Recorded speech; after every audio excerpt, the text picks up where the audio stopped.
こんにちは、きこです。今回は、前回のインタビュー、溝淵亜希さんのインタビューの続きになります。前回のインタビューが気になる方は、こちらの動画をチェックしてみてください。下の概要欄にもリンクを貼っておきますので、ぜひご覧ください。アンティーク修復やイギリス留学に興味のある方には必見の動画になりますので、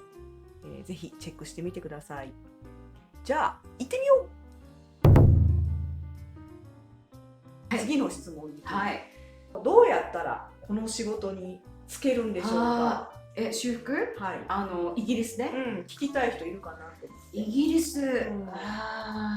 まあイギリスでなくてもどうなんでしょう。その日本でイギリスの修復とかしてらっしゃる方っていらっしゃるんですか？当時はもちろんいなかったんですけど、今ね学校があるみたいですよ、日本国内に。じゃあそういう学校に行ったらチャンスありますか？それ微妙で、よくこっちの大学でもそうだったんですけど、その修復の大学に行けば、ディグリー、学位を取れば修復家になれるっていう思い込みがすごく皆さんあって、実際はぶっちゃけ無理です。無理。悲しいお知らせです。無理。そんな3年間そのいろんな分野の技術をちょこちょこやっただけではものには絶対ならない。もうそれがスタートか、もしくはその通過点だったらいいんですけど、それだけでその大学、修復の学校、大学に行ったからってすぐさま就職はできません。でね、特にそのブレグジットの影響がある前からやっぱり移民が海外、イギリスに住むっていうのはものすごくハードルが高いので、やっぱりその自分は何に秀でてるか、そのPR できる、私はこれだったら絶対人に負けないっていうのがあれば可能性は高いです。だからまだね、日本はこれも見てる方、日本の方が多いんであれば、今置かれてる状況で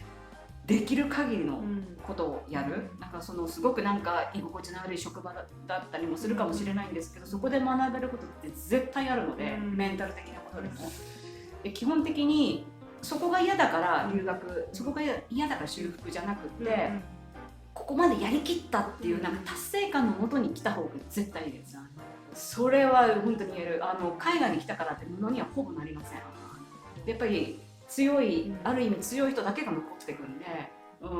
あとやっぱり技術はあった方がいいから、日本である程度こう通用できる何かがあった方がいいと思います。はい。だそうね。だから頑張ってください。はい、いろいろ。はい、頑張ってください。では次の質問に行ってみたいと思います。あきさんは、こちらでその修復のディグリーを取られてるんですよね。じゃあその時やっぱりもちろん非ネイティブなわけじゃないですか、英語が。だからすごいご苦労がいろいろとあったと思うんですけども、大学の勉強をしている時に、これしんどかったなとか、なんかそういうエピソードがありますか？しんどかったエピソードもありすぎて何からよ。ありすぎ。多分ね、私の勝手な想像なんですけども、なんかやっぱり専門用語とか聞き慣れない単語とかがたくさん出てくると思いますし、前おっしゃってた修復っていうのはもう科学とかそういうものも利用して保管していくっていうことを勉強するから、なんかそういう科学の知識もいるっていうのもね。そうあった。当時やっぱ科学の授業とテストもあって、そのテストも日本みたいな虫食いとか選択じゃなくて、質問が2問あって、白紙の紙をペロッと渡されて、はい書いてくださいみたいな。書けるかと思って何かその論述的な、こういう状況でこういう家具がありますと、どういうふうに直しますか、それが何がベストですかとか。でもそういう質問のされ方するので分かってたので、ひたすら覚えましたね。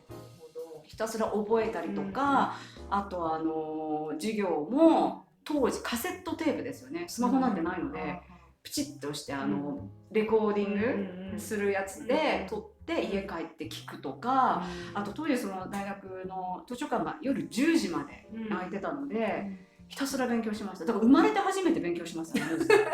本当にね、両親に本当に申し訳ないんですけど、自分のお金で行った大学、やっぱり本当に自分が何年もかけて貯めた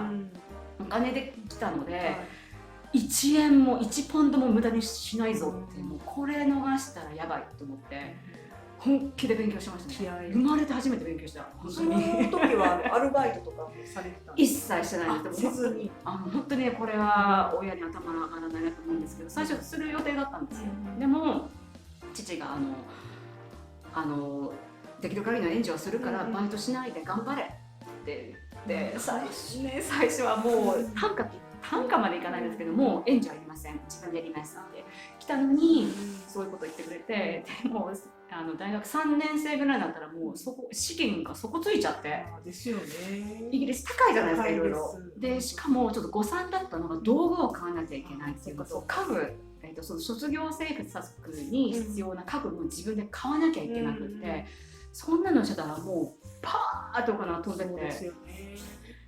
もうビビりましたね。こんなお金かかるんだ。ちなみに何年ぐらい貯めたんですか、お金は。何年ぐらい貯めたかな、3、4年ぐらい貯めたかも。幸い実家暮らしだったので、もう毎月もううん十万は絶対使わないで、もう引いておいて、あとの残ったので生活。でも本当に忙しい会社だったので、ほぼなんかこういう関係はもう皆無でしたね。夜11時10時半とかに帰ってきて。その時からその美術関連のお仕事だったんですか？その時はね、幸い都内のイギリスのアンティークを、輸入販売してる会社に勤めることができたので、そこで販売したりとか修復もしながら、お金を貯めたので、それもすごいすごいいい経験でした。そうですね。質問何でしたっけ？質問は大変だったこと。大変だったこと。お金とか、そうですね。勉強の面とか。でもほんまにできる限りのことはしましたね。で、ただやっぱり大学が美大だったっていうのと、もともとそういうの好きでいろんな本とかも読んでたので、一応分かってはいたんですけど、やっぱりそれでじゃあ論文書けるかって言ったら結構疑問で、そのコミュニケーションよりも書くっていう作業がすごく大変でしたね。でやっぱり大学などで楽器ごとで提出しなきゃいけないのがあって、でもよくわかんないからとりあえず書いて、その当時すごくよくしてくれた友達がいて、彼女にいつもの文法をチェックしてもらったりとか、いまだにね仲良くしてもらってるんですけど、それはすごい大変でしたね。普通の作業の後にそういうことやってたんで。そうですよね。日本語でも難しいと思いますね。本当思いました。日本語でも下手くそなのに、ここで英語でどうやるねんみたいな。でも楽しかったです。よかったよ。ありがとうございます。では次の質問いってみます。アンティーク家具の魅力について。魅力？魅力？やっぱり歴史ですかね。やっぱり日本ってねすごく消費社会というか、もうなんか使い捨て文化じゃないですか。特に当時私が生まれ育った環境ってバブルとかもう本当にもう使い捨て壊れたら捨てるみたいな感覚で全て回ってる社会だったので、ものすごくそのイギリス人のそのものに対しての愛着というか、直してまた使っていこう、また家にね代々伝わる家具を守っていこうっていう姿勢がすごく素敵だなと思うので、やっぱりそういう文化の中で守られてきた家具を直すチャンスをいただけるっていうのがすごく楽しいし、その作業の途中でできる発見とかもあったりとか、あとその当時の職人さんがどういう感じ、何を思ってやってたのかって結構分かる時があるんですよ。たまになんか指紋とかついてたりとか、なんかもうこの人急いでたんだなって言って、すごいなんか同じようなこのパターンの家具で最後の方なんかってなってたりとかして、時間なかったなみたいなそんなのとか見えると今も一緒だなと思って、マネージャーにつつかれたんかなみたいなそういうバックグラウンド、そういうのが面白いですね。面白いですね。そういう一つ面白いです。あとすごく大きい家具で、ものすごい高い家具でもその表面とか目につくところすごくちゃんとできてるのに、サイドとかサイドの下とかって結構ね絵柄がガラッと変わってるんですよ。それって